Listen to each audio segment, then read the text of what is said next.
ಎಲ್ಲರಿಗೂ ನಮಸ್ಕಾರ. ನಾನು ರಾಜೇಶ್ವರಿ. ರಾಜಿ ಅಡುಗೆ ಚಾನಲ್ಗೆ ನಿಮ್ಮೆಲ್ಲರಿಗೂ ಸ್ವಾಗತ.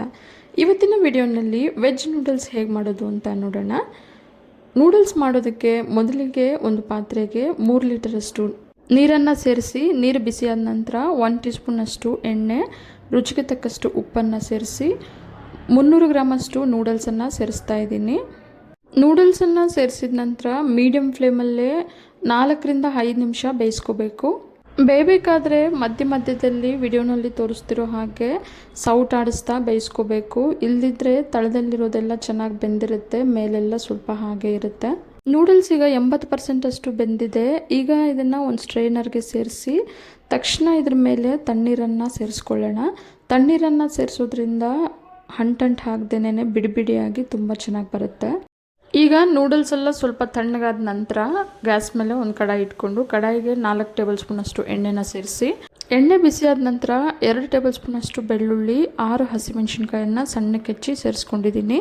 ನಂತರ 4 ಚಿಕ್ಕ ಗಾತ್ರದ್ದು ಈರುಳ್ಳಿಯನ್ನು ಕಟ್ ಮಾಡಿ ಸೇರಿಸ್ಕೊಂಡು 30 ಸೆಕೆಂಡ್ ಫ್ರೈ ಮಾಡಿಕೊಂಡ್ರೆ ಸಾಕು. ಈಗ ಅರ್ಧ ಕಪ್ಪಷ್ಟು ಕ್ಯಾಪ್ಸಿಕಮ್ಮು, ಅರ್ಧ ಕಪ್ಪಷ್ಟು ಕ್ಯಾರೆಟು, 1 ಕಪ್ಪಷ್ಟು ಕ್ಯಾಬೇಜನ್ನು ಕಟ್ ಮಾಡಿ ಇಟ್ಕೊಂಡಿದ್ದೀನಿ. ಮೊದಲು ಕ್ಯಾರೆಟು ಹಾಗೆ ಕ್ಯಾಬೇಜನ್ನು ಸೇರಿಸಿ 30 ಸೆಕೆಂಡ್ ಫ್ರೈ ಮಾಡ್ಕೋಬೇಕು.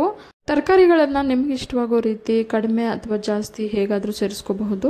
ಈಗ ರುಚಿಗೆ ತಕ್ಕಷ್ಟು ಉಪ್ಪನ್ನು ಸೇರಿಸಿ ಒಂದ್ಸಲ ಮಿಕ್ಸ್ ಮಾಡಿ ಕಟ್ ಮಾಡಿಟ್ಟಿರೋ ಕ್ಯಾಪ್ಸಿಕಮ್ಮನ್ನು ಈಗ ಇದಕ್ಕೆ ಸೇರಿಸಿ 10 ಸೆಕೆಂಡ್ ಫ್ರೈ ಮಾಡಿಕೊಂಡ್ರೆ ಸಾಕು. ತರಕಾರಿಗಳನ್ನು ಸಣ್ಣದಾಗಿ ಹೆಚ್ಚಿ ಸಹ ಸೇರಿಸ್ಕೋಬಹುದು. ಈಗ ಇದಕ್ಕೆ 2 ಟೇಬಲ್ ಸ್ಪೂನಷ್ಟು ಅಚ್ಚಕಾರದ ಪುಡಿಯನ್ನು ಸೇರಿಸ್ತಾ ಇದ್ದೀನಿ. ನಂತರ 4 ಟೇಬಲ್ ಸ್ಪೂನಷ್ಟು ಸೋಯಾ ಸಾಸನ್ನು ಸೇರಿಸ್ತಾ ಇದ್ದೀನಿ. ನಂತರ 1 ಟೀ ಸ್ಪೂನಷ್ಟು ಮೆಣಸು ಪುಡಿ, 4 ಟೇಬಲ್ ಸ್ಪೂನಷ್ಟು ಟೊಮ್ಯಾಟೊ ಸಾಸನ್ನು ಸೇರಿಸಿ ಚೆನ್ನಾಗಿ ಒಂದ್ಸಲ ಮಿಕ್ಸ್ ಮಾಡ್ಕೋಬೇಕು. ಖಾರದ ಪುಡಿ ಹಾಗೆ ಮೆಣಸು ಪುಡಿಯನ್ನು ನೀವು ಖಾರ ಎಷ್ಟು ಇಷ್ಟಪಡ್ತೀರೋ ಅದನ್ನು ನೋಡಿ ಹಾಕ್ಕೊಳ್ಳಿ.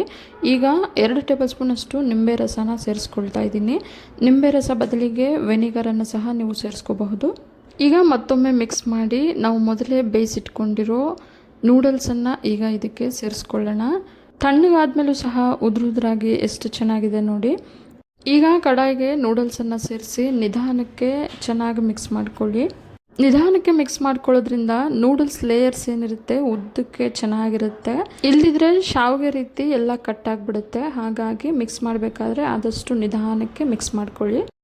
ಈಗ ಇದ್ರ ಮೇಲೆ ಸ್ಪ್ರಿಂಗ್ ಆನಿಯನ್ಸ್ನ ಸಣ್ಣಕ್ಕೆ ಹೆಚ್ಚಿ ಸೇರಿಸ್ಕೊಳ್ತಾ ಇದ್ದೀನಿ. ಸ್ಪ್ರಿಂಗ್ ಆನಿಯನ್ಸ್ನ ಸೇರಿಸಿದ ನಂತರ ನಿಧಾನಕ್ಕೆ ಮತ್ತೊಮ್ಮೆ ಮಿಕ್ಸ್ ಮಾಡ್ಕೊಳ್ಳಿ. ರುಚಿಯಾದ ವೆಜ್ ನೂಡಲ್ಸ್ ಈಗ ರೆಡಿಯಾಗಿದೆ. ನೋಡಿದ್ರಲ್ಲ ವೆಜ್ ನೂಡಲ್ಸ್ ಮಾಡೋದು ಎಷ್ಟು ಸುಲಭ ಅಂತ. ನೀವು ಸಹ ಮನೆಯಲ್ಲಿ ಇದೇ ರೀತಿ ರುಚಿಯಾದ ವೆಜ್ ನೂಡಲ್ಸ್ ಮಾಡಿ ಮನೆಯವರೆಲ್ಲ ತುಂಬಾ ಇಷ್ಟಪಟ್ಟು ತಿಂತಾರೆ. ಅದರಲ್ಲೂ ಮಕ್ಕಳಿಗಂತೂ ತುಂಬಾ ಫೇವ್ರೇಟ್ ಅಂತಲೇ ಹೇಳಬಹುದು. ಇವತ್ತಿನ ಈ ವೆಜ್ ನೂಡಲ್ಸ್ ನಿಮಗೆಲ್ಲ ಇಷ್ಟ ಆಗಿದೆ ಅಂದ್ಕೊಂಡಿದ್ದೀನಿ. ಇಷ್ಟ ಆಗಿದ್ರೆ ಈಗಲೇ ಒಂದು ಲೈಕ್ ಮಾಡಿ, ಹಾಗೆ ರಾಜಿ ಅಡುಗೆ ಚಾನಲ್ನ ಸಬ್ಸ್ಕ್ರೈಬ್ ಮಾಡಿ. ಮತ್ತೊಂದು ರುಚಿಯಾದ ರೆಸಿಪಿಯೊಂದಿಗೆ ಮುಂದಿನ ವಿಡಿಯೋದಲ್ಲಿ ಸಿಗೋಣ. ಧನ್ಯವಾದಗಳು.